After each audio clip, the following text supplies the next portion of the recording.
Kelly Bergh Dove, born on August 30th, 1961, was just 20 years old when she vanished without a trace. She'd been working the late shift at the Imperial gas station on South Main Street in Harrisonburg, Virginia. It was June 18, 1982, on a quiet stretch of road about a mile south of James Madison University. Her sisters worked at the station too, but that night, Kelly had swapped shifts and she was working alone. During her shift, Kelly called the Harrisonburg police 3 separate times.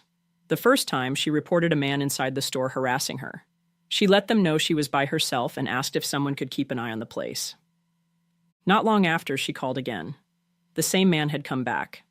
This time, she said he was dressed improperly. It's never been clear what she meant by that.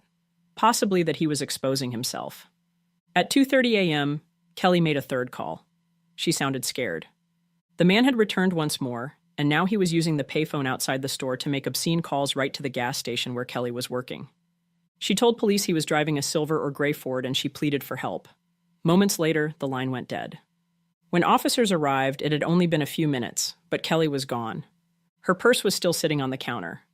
A magazine lay open beside it, and a cigarette burned all the way down to the filter in the ashtray. But there was no sign of a robbery, no struggle, and no trace of Kelly.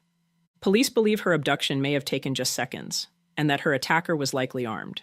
Her family says Kelly would have fought back if she could. Another clerk working at a nearby convenience store that night reported seeing a man come in roughly 30 minutes before Kelly disappeared. The man was driving a gray car and described as being in his early 20s, with shoulder-length blonde hair. But police were never able to confirm if he had anything to do with Kelly's case.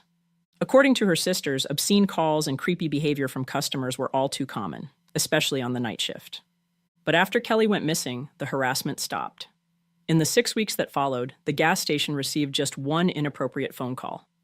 Kelly's parents believe they know who was responsible, a former high school classmate of Kelly's with a known history of exposing himself and making obscene calls.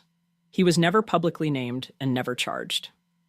Police, on the other hand, think it was more likely a random crime of opportunity, someone who saw Kelly working alone in an isolated station and made a decision. At the time, Kelly was married and had a 4-year-old daughter. She lived in Bridgewater, Virginia, and her family described her as a devoted mother and wife with no reason to walk away from her life. She was declared legally dead in 1989. But what happened to Kelly Dove in those early morning hours of June 18, 1982, is still a mystery. If you have any information about her disappearance, please contact the Harrisonburg Police Department at 540-434-2545.